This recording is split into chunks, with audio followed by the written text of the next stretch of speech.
So I want to tell you about a couple new behaviors that we have in the game, or a couple of areas where we've refined the behaviors that we have in the game. And what they are is in headers and in tackling. We've added a wealth of new animations. We had an abundance of animations already in headers, but we've added some new header types in the game to get a lot more differentiation and better synergy between the animations and the ball trajectories and the ball physics that we get in our game.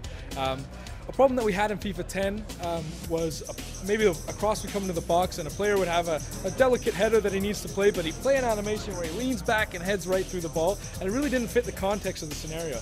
So what we've done this year is we've added a bunch of new animations in different buckets, and we've added glancing headers where he might just touch the ball to the side and redirect it to the corner, cushion headers where he takes some speed off the ball, plus we have the medium and high-powered headers that we had last year, and then one other type which is downward headers where he actually tries to get the ball down to the goal line and not put it over the bar. So there's a little bit of a game element to the downward headers as far as how you position your player. There's a game element to the power that you put on the glancing headers to try and get these different header types. And obviously they have their advantages, each of them. So it really opens up the heading game on corners and crosses when trying to finish a lot in our game.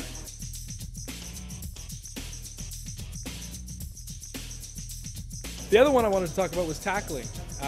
By and large, last year we had a standing tackle and a sliding tackle, and this year we've blown out all of our standing tackles into different types. We have something called an intercept tackle, which is somewhere between a tackle and a dribble, where if your opponent kicks the ball maybe a little bit too far, instead of sticking him and getting into the guy and causing him to stumble, you actually sort of run by, tackle the ball away, and run after it without actually touching him. It makes a little bit of a cleaner dispossession of your opponent, as well as gives you a little bit of an advantage for reading the play and getting in at the right time.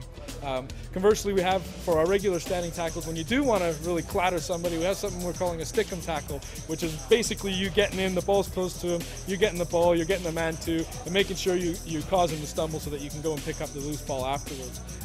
We also have a tackle type called knock it away and retrieve, where it's kind of dicey whether he's going to have possession or not, whether you can stick him and actually get a piece of him. So you just knock the ball away, run around the other side or run that side, and then go and retrieve it after. Similar to an intercept tackle, but more directly as the players are approaching head on. So a different scenario that uses it. And then we have our clean 'em tackles, which are somewhat of a hybrid between a slide tackle and a standing tackle. And that's for the scenario where you're just sprinting full bore at somebody, trying to tackle them. And as you approach, because you're going so fast, he's got no other recourse but to go to ground and really try and take the guy out.